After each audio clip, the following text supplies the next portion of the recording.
Thank you for coming. This talk is about what's new in Apache CloudStack 4.17. 4.17 is the latest LTS release of Apache CloudStack.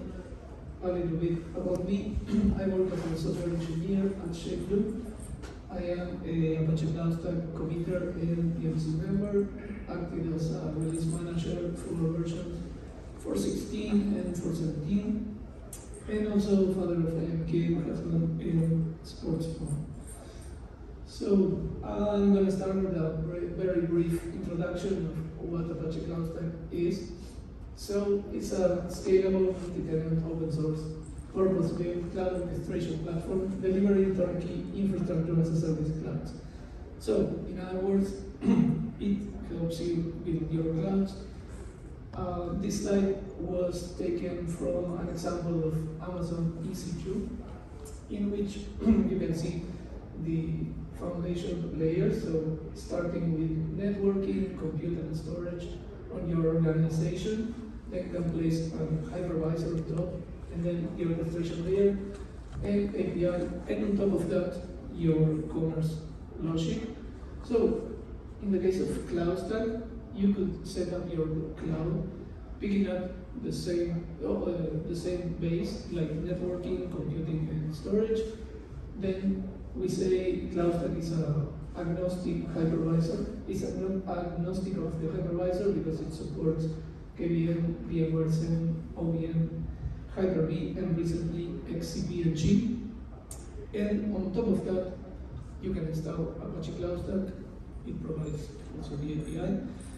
And on top of that, you can put your business logic. Oh, sorry.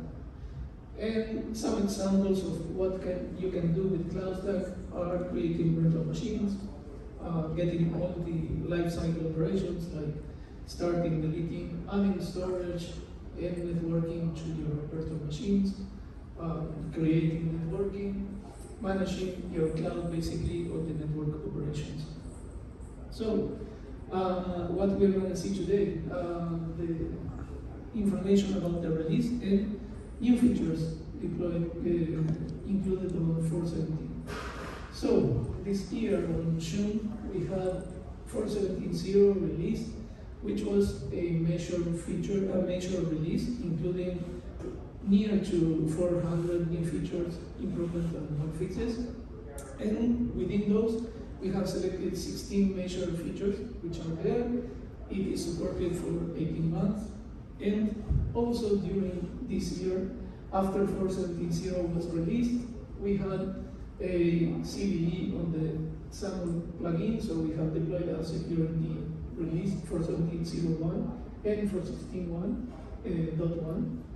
And also a couple of weeks ago, 4.17.10 was released, including some bug fixes as well. So, the first feature is the zero downtime upgrades and live patching. This is a very important feature for Apache CloudStack because many customers have always said that upgrading CloudStack from a version to a newer version has always been fast and easy, but the virtual routers have been a problem previously. And why is that?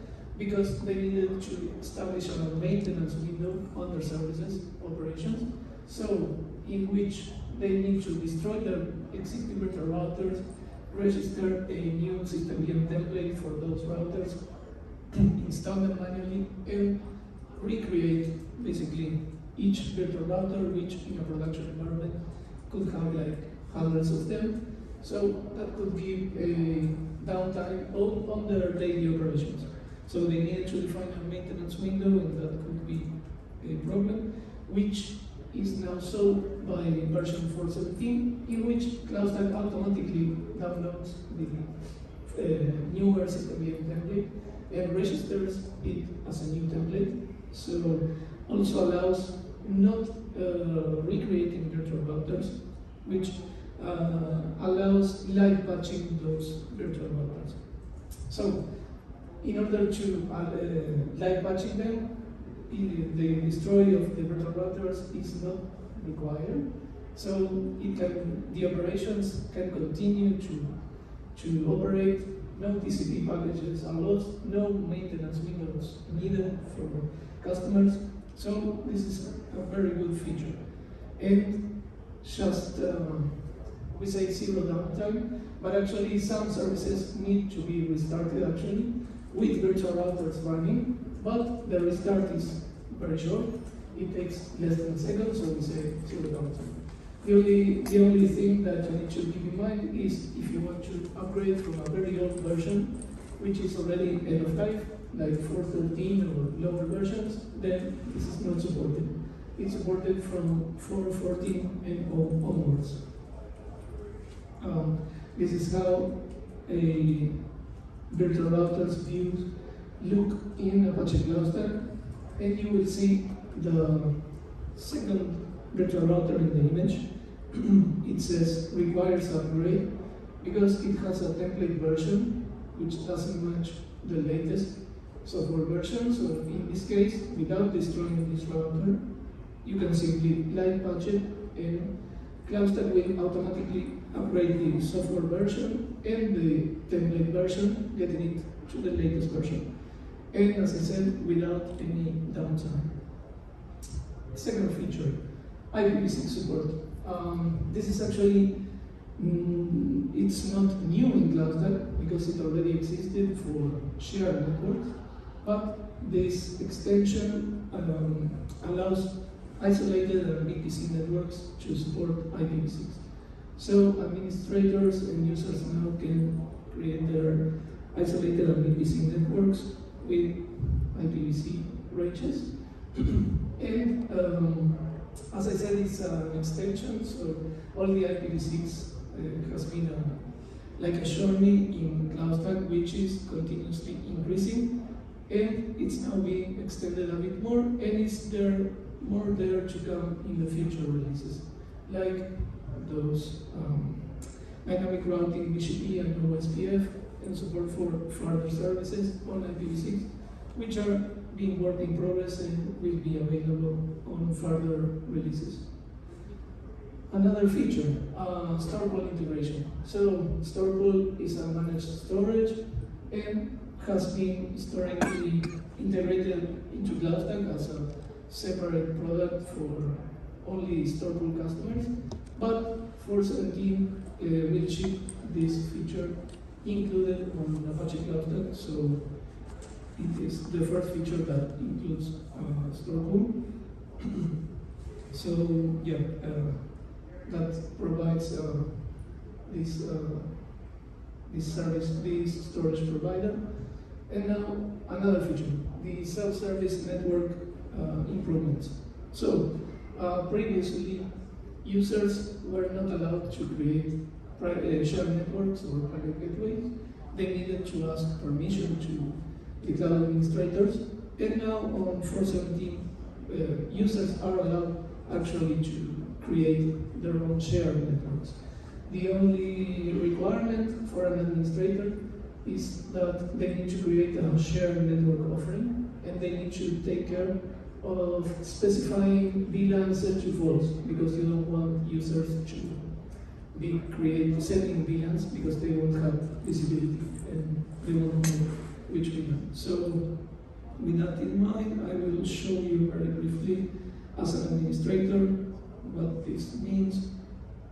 So going to network offerings, I have pre-created a shared network offering to show you how it looks like. So basically, clicking on the Add Network offering, you go to the guest type share, mark a specified VLAN to false, sorry. Then you need to mark the DHCP and user data services, and that will create the offering for users.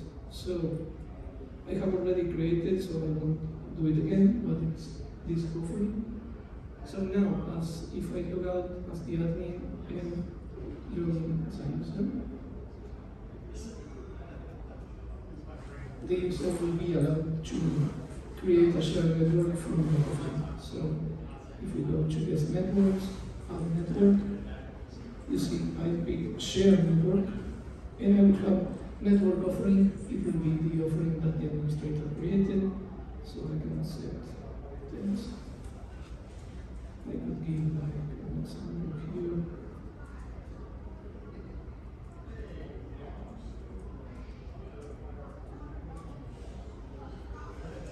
Alright, so I give a test range.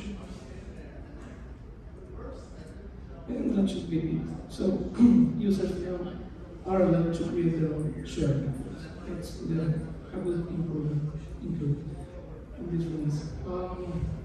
Also, multi-account network access. So another feature that allows sharing networks between different accounts in the same domain. That's the only limitation. Most accounts the accounts in which to share should be on the same domain. This, let me show you, allows, for example, you see this belongs to user because we have recently created. So we have this new tab, network permissions. And we have now two buttons. One to reset network permissions, which by default will give it to none, as it is now, share with no one. So, and network permissions will give users you will enter the accounts in which you share, and that will be shared to another user. Let me show you as an admin, for example. If I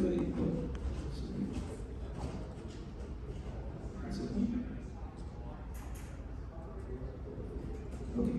If as an admin I wanted to share a specific network to a different account, let's pick one that is created. I go to network permissions, add network permissions, and you'll see I'm able to share with the user or pick up many accounts, then remove it. So that's the new feature as well. Then multiple SSH keys. So historically, only one SSH key was allowed to be added to a virtual machine. If you wanted to share the same instance to add multiple SSH keys to different users, you needed to edit the authorized keys on the virtual machine.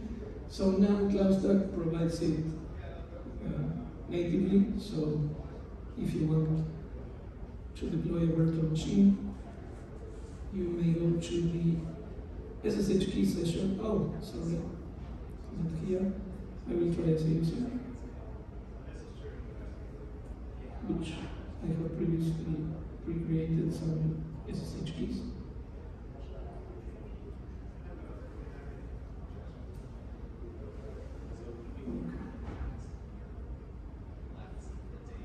Then going to the deploy virtual machine wizard, I will pick a network, an offering, and then there is the SSH key pairs section in which you can select multiple SSH keys. And that will automatically add them to the authorized key from. Next. Structured system events, it's a great improvement on the visibility for an administrator and also for users, because it allows more navigation and traceability of events. So basically, CloudStack logs every event that happens with a virtual machine, when it's starting, when it's stopping, when something is created. Then that is logged on the Apache CloudStack UI under the Events tab. So you will see here, for example, there is a login event. There's a description that already was existing, but now this tab, the resource one, lets you navigate into the resource that was affected by the event. So this also works for users and helps administrators as well. It's a great UI improvement, and also it exposes this information for the API, so it's easy to integrate it with third party systems. Okay, another feature, more flexible service offering. This allows decoupling the service offerings with disk offerings. Previously, when an administrator created a service offering, it could not only specify the CPU and RAM for the offering, but also a disk size for the root volumes. So this simple change allows decoupling that. So the user has more control on the root disk size, for example, when it goes and selects a compute offering. It now has the option to override the disk offering. So it won't use the one that is set by the offering, but can also provide a different disk size if he wants to. So this feature allows it. Also, reserve and release public IPs. This is a good feature that allows users to reserve public IPs, which that was not possible previously. It was simply acquired when you needed to assign to a virtual machine, and now you can have it. You can reserve an IP for later use, and this will be very useful because, for example, if you use another tool which needs to know which IP a virtual machine will have, which public IP will have, you will have it reserved, and that will help the automation, for example.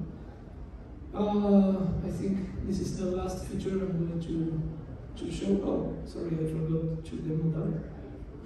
So, if we go to the public IP networks, we see there's no allocated for this user, no reserved IPs, but there are some free IPs. So the user may decide that he wants this .27 IP, so it will reserve it to the account, and now this public IP gets reserved. So if you filter by reserve, then you can see it's there.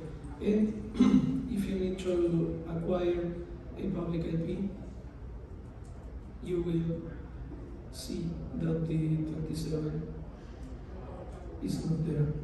Oh, sorry, wrong network.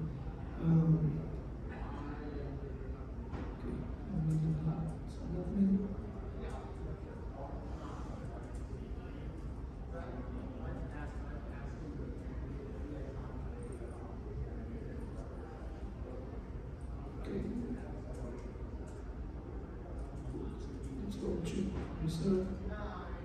And yeah, you see it has been reserved by the user. This is very useful, as I mentioned, for automation to previously know which IP address can be assigned to a virtual machine. Then another new feature. There is a server status report, basically available on API and UI. So this will help administrators to have a very quick overview of the management servers and the database and usage server if they are running well. So if they need to monitor very quickly and see it through the Apache CloudStack UI, we have added this under the infrastructure. We have management servers. In this case, I'm only running one management server, but we'll see here.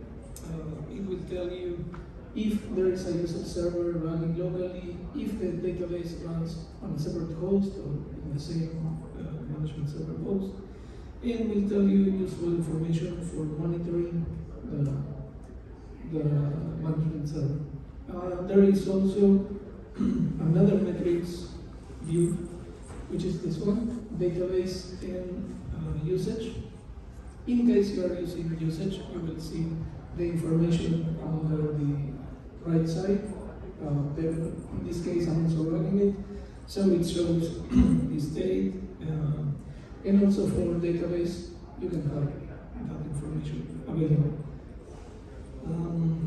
Okay, other new features.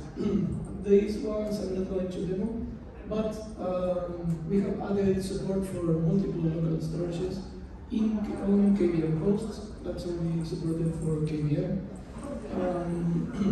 Improvements on instance and volume migrations also. And since a few weeks ago, since the 4.17.1 release, we have added support for Ubuntu 22.04 on both management servers and KVM hosts. So I'll encourage you to give it a try and download CloudStack. There are a couple of useful links. If you want, are also welcome to participate and join the mailing lists. And yeah, that's been all. Thank you.